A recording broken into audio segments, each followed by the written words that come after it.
Ya, Anda kembali bersama kami dalam Hot Ekonomi. Kami masih membahas soal ujian baru industri manufaktur. Kita tahu bahwa manufaktur berkontribusi dan punya kue sekitar 20%-an begitu ya sebelum pandemi ini berlangsung untuk PDB di Indonesia. Saya ke Pak Dodi. Pak Dodi, kalau kita lihat data tadi, ini pertumbuhan industri pengolahan non-migas. Ada 15 sektor sebenarnya. 11 diantaranya ini pertumbuhannya, minus begitu. Hanya kimia, farmasi, obat tradisional yang cukup baik pertumbuhannya, kemudian logam dasar, kertas dan barang dari kertas, mamin, kemudian kayu, barang dari kayu, gabus dan barang anyaman, bambu, rotan dan sejenisnya.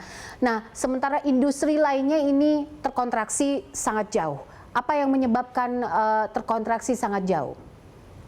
Ya, seperti tadi disampaikan PMI, ya, PMI Indonesia itu sejak bulan April kita hanya angka kita PMI kita tuh hanya 27,5. Ya. PMI ini adalah menggambarkan bagaimana kesiapan industri menyediakan bahan baku untuk 6 bulan ke depan.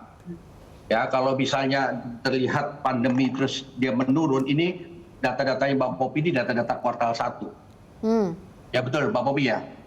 Yang tadi saya gambarkan contohnya ini data untuk kuartal 2 Pak Dodi, kuartal 2 2020 iya, untuk dari BPS diolah oleh Kemenperin. Kami mengambilnya dari website. Kuartal 2 34,29. Ya itu ya karena kan kita tadi saya bilang tadi PMI kita 27,5 ya. Itu untuk 6 bulan ke depan. Jelas otomatis itu pasti karena pandemi ini jelas pengurangan tenaga kerja, physical distancing, utilitasnya menurun, otomatis semua tumbuhnya akan turun. Apalagi mau barang mau ekspor, gimana mau ekspor? Negara lain juga kena masalah yang sama sama kita.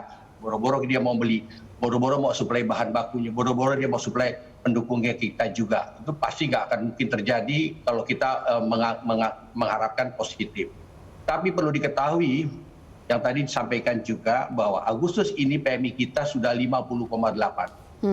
Artinya mereka sudah menyetok bahan baku untuk menggerakkan industrinya dan meningkatkan utilitas produksinya 6 bulan ke depan.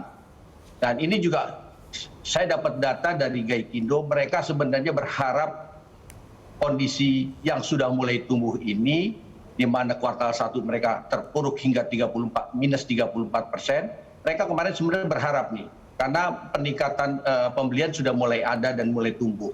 Tetapi mereka khawatir dengan kondisi saat sekarang, karena apa? Ini kan salah satunya tempat showroom mereka juga dibatasin. Padahal untuk showroom berapa banyak sih orang yang mau datang? Nah, artinya apa yang ingin saya sampaikan? Seharusnya juga seperti tadi Pak Sandi sampaikan, kita dalam menetapkan ini hati-hati. Harus sangat hati-hati. Walaupun Kementerian Perindustrian sudah membuat sistem yang alhamdulillah mendapat apresiasi dari Pak Sandi dan teman-teman Kadin dengan izin operasi mobilisasi dan kegiatan industri, sehingga industri tidak terpuruk. Kalau PSBB kedua ini kita tidak hati-hati dan memukul rata semua, ini secara fisiologis akan memukul pertumbuhan industri dan bisa terjadi akan terpuruk lebih dalam lagi. Oleh karena itu yang industri yang mulai bangkit sekarang pelan-pelan, mbok yuk kita jaga bersama-sama. Jangan sampai kita mengeluarkan kebijakan yang memukul diri kita sendiri. Itu Mbak Popi. Oke, Pak, saya membaca di beberapa media online kalau beberapa pelaku usaha dari sisi retail, contohnya mungkin sepatu, kemudian keramik juga ikut terdampak sangat jauh terhadap pandemi ini. Seberapa besar sebenarnya Pak serapan produk nasional kita saat ini? Lalu apa kabar dengan substitusi impor? Ya. Kalau serapan mungkin dari kita hanya bisa melihat dari data pertumbuhannya.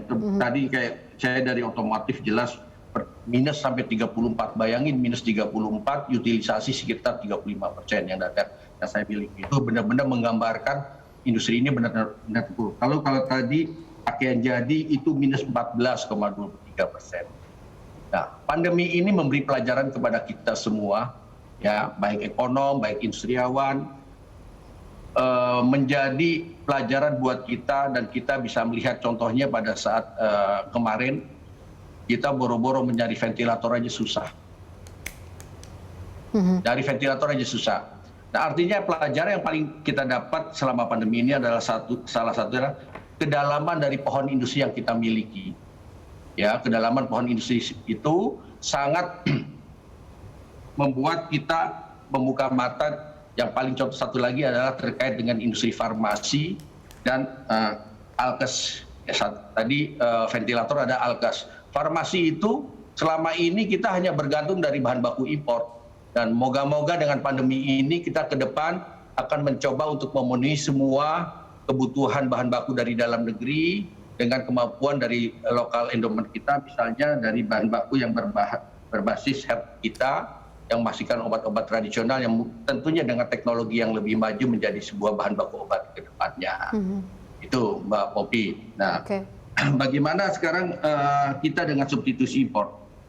Setelah kita melihat kedalaman pohon industri kita yang begitu banyak bolong-bolongnya dan memberi pelajaran pada hari ini, tentunya kita harus bergerak dong. Masa kita selamanya bergantung dengan impor, apalagi kalau obat-obatan dan alkes ke depan, bagaimana kalau pandemi ini terjadi lagi, kalau kita tidak berusaha untuk memenuhi substitusi impor. Apapun bahasanya orang bilang substitusi impor, kata itu tidak pro dengan globalisasi. Tidak. Substitusi impor itu adalah bagaimana kita memenuhi tadi salah satu pohon-pohon industri kita yang kosong dengan kekuatan kita. Jadi kita tidak anti impor. Selama itu dibutuhkan dan tidak ada di dalam negeri, ya kita akan impor. Tetapi kalau kita mempunyai kemampuan bahan baku itu kita cukup banyak dan kita bisa olah, apa salahnya kita menggantikan dengan kekuatan kita di dalam negeri.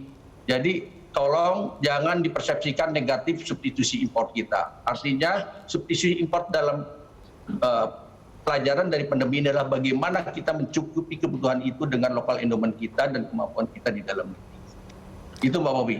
Oke, baik, saya ke Bu Ina. Bu Ina, kalau kita lihat kan dari tahun 2007-2008 ini sumbangsinya cukup besar, begitu di atas 20%. Sementara saat ini Bappenas mencatat bahwa sumbangsi industri manufaktur terhadap PDB Indonesia ini justru di bawah 20%. Tadi Pak Dodi juga sempat menyebutkan ini kuartal 3, kalau koreksi kalau saya salah 17%-an begitu. Nah, ini yang menyebabkan kita belum mampu masuk ke negara industri. Seharusnya seperti apa input yang bisa diberikan untuk pemerintah dan juga dunia usaha? Ya, terima kasih Mbak Poppy. Sebetulnya industri kita hampir berapa tahun ke belakang ya, hampir 10 tahun ke belakang itu kurang lebih 20% gitu. Kita memang nggak bisa disebut sebagai negara industri. Sebenarnya kalau menurut UNIDO itu 40% gitu ya. Tapi kalau Jawa Barat saja itu 40% itu industrinya sebetulnya gitu. Nah, kita kan harus mendorong itu. Nah, kita punya persoalan itu sebetulnya di sisi hulu gitu. Karena tidak ada koordinasi itu tadi Mbak Poppy, koordinasi antara bagaimana hilir ini bisa dipenuhi bahan bakunya atau barang setengah jadi itu dari di dalam gitu ya. Supaya barang-barang kita itu juga berdaya saing. Tadi seperti yang kata Pak Dodi, kalau misalnya nggak ada di sini baru kita impor. Tapi kalau ada, kenapa nggak kita maksimalkan yang ada di dalam negeri itu gitu ya. Nah, jadi persoalannya kita itu sebenarnya banyak sekali persoalan yang dihadapi oleh industri. Karena yang pertama, masing-masing itu tidak link ya, misalnya gini, antara industri yang tumbuh, industri kecil atau menengah gitu, itu yang terhubung dengan industri besar itu sangat kecil. Sekarang itu bahkan mungkin kurang lebih hanya 6%. Coba bandingkan dengan Malaysia yang bisa 40%. Artinya industri kecil atau menengah itu bisa tumbuh karena dia bisa menjadi pemasok dari industri besar. Nah, kita belum terhubung yang seperti itu.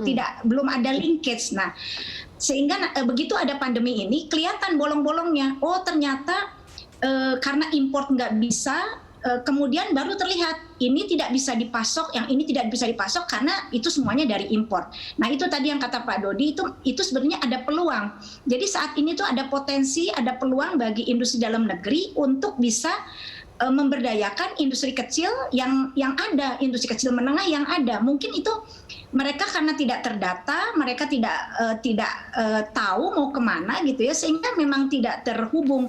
Nah, jadi yang bolong-bolong tadi di sisi hulu gitu ya, dari vendor-vendor yang mungkin bisa masuk, bisa menjadi pemasok dari industri besar. Itu yang pertama. Terus yang kedua juga memang diperlukan kepercayaan dari pemerintah terhadap industri lokal kita gitu. kepercayaannya apa? Yang masuk dalam, misalnya dalam, sekarang sudah mulai pelan-pelan, tapi memang perlu tegas dan perlu disosialisasikan ya. Yang masuk dalam e-government, e-katalog gitu, government procurement maksud saya, masuk e-katalog. Itu mayoritas itu barang-barang impor. Jadi gimana bisa masuk gitu? Itu kan kesempatan yang diberikan. Percaya dan memberi kesempatan pada produk-produk dalam negeri. Nah, itu sebetulnya yang perlu diperhatikan juga. Nah, kemudian yang ketiga, mungkin perlu juga memberi insentif bagi industri yang TKDN-nya tinggi gitu, tingkat komponen dalam negerinya. Nah, itu juga perlu ada apresiasi gitu. Nah, kemudian juga satu hal lagi adalah bagaimana eksportir itu lebih dimudahkan daripada importir. Nah, jadi artinya supaya jangan sampai barang kita itu kalah saing gitu ya dengan produk-produk impor, harganya jadi lebih mahal yang kita gitu. Nah, itu jadi ada beberapa kebijakan memang yang harus diperlukan untuk memperbaiki rantai pasok dari semua sektor. Jadi kalau tadi negatif-negatif itu memang harus dipelajari. Dan saat ini adalah waktunya menurut saya. Karena di satu sisi deglobalisasi, artinya masing-masing negara juga melindungi produknya masing-masing. Dan di satu sisi, ini sekarang lagi ada pandemi ini, nggak ada import. Ya kita harus berkreasi dengan produk dalam negeri. Gitu. Oke, baik. Saya ke Pak Sani. Pak Sani, apa yang saat ini betul-betul diperlukan? Apa yang harus difokuskan oleh pemerintah dan juga pihak-pihak terkait terhadap dunia usaha untuk agar kinerja manufaktur ini tidak semakin terpuruk? Betulnya apa yang dirumuskan dan menjadi menjadi sebuah penyampaian pada saat Presiden dan Wakil Presiden itu dilantik di gedung DPR di awal pemerintahan kedua Pak Jokowi dan Pak Ma'ruf Amin itu sudah tepat. Yaitu 5 prioritas yang pertama yang terkait dengan pengembangan sumber daya manusia kita. Ya, karena Indonesia ini ya potensi sumber daya manusianya ini luar biasa, ya, tingkat usianya juga tingkat usia produktif. Ini betul-betul harus dimanfaatkan. Ya, kita sekarang dengan program-program vokasi dan segala macam kita ke arah sana. Yang kedua tetap ya sarana prasarana infrastruktur untuk industri. Ya, termasuk utilitas, bukan cuma keberadaannya aja, tapi harga yang kompetitif, ya, misalkan harga gas industrinya, harga power dan segala macam itu harus mendukung. Yang ketiga dan keempat mengenai reformasi daripada birokrasi dan regulasi itu mutlak, ya, makanya sekarang terus didorong supaya omnibus law, ya, rancangan undang-undang cipta kerja ini betul-betul bisa berjalan karena isinya itu lebih terkait dengan masalah kepastian usaha dari segi masalah birokrasi perizinan. Dan yang kelima ini yang tadi yang semuanya dibicarakan yaitu adalah transformasi ekonomi. Ya, jadi bagaimana transformasi ekonomi ini bisa berjalan khususnya di industri manufaktur, ya, mengolah daripada bahan mentah menjadi barang jadi, ya, itu yang merupakan keinginan kita semua karena kalau tidak ada nilai tambah, ya, tidak ada peningkatan daripada hasil produksi kita, ya, ini semuanya akan kurang gitu ya dibandingkan dengan bagaimana karena ini semuanya berkaitan ya masalah daya saing semuanya ini saling berkaitan. Ya, jadi memang sekali lagi memang kalau bicara industri ini tidak bisa dipisah-pisahkan ya mana yang strategis atau tidak strategis. Ini yang kadang kita juga melihatnya agak confuse juga karena dari 11 sektor kegiatan yang dimungkinkan untuk tetap berjalan, yang esensial itu istilahnya, di situ kan disebutkan industri strategis. Jadi itu juga perlu di-clearkan karena memang kegiatan industri manufaktur atau pengolahan, ya menurut kami semuanya itu strategis. Karena itu semuanya adalah sektor-sektor produktif, bukan sektor konsumtif. Ya, dan ini satu-satunya sektor yang mungkin memang tidak bisa sepenuhnya mengikuti slogan belajar dari rumah, beribadah dari rumah, dan bekerja dari rumah.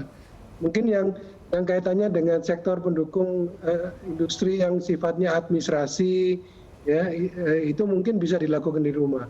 Namun kalau yang kaitannya memang harus berhubungan dengan mesin, harus berhubungan dengan bahan baku yang diolah, bahan-bahan kimia, itu memang harus dilakukan di pabrik. Ya, jadi sekali lagi ya harapan kita supaya PMI kita yang sebelumnya Agustus sudah bagus sekali. Jadi sebetulnya kalau PMI itu kan PMI-nya indeksnya tinggi karena ada daya belinya tinggi kan. Daya beli tinggi karena ada penghasilan masyarakat tinggi, dan penghasilan masyarakat tinggi karena ada kegiatan perekonomian. Kalau nggak ada kegiatan perekonomian pasti PMI-nya akan anjlok. Saya rasa itu, Mbak. Oke, baik. Nanti kita akan lanjutkan di segmen selanjutnya. Pemirsa, tetaplah bersama kami.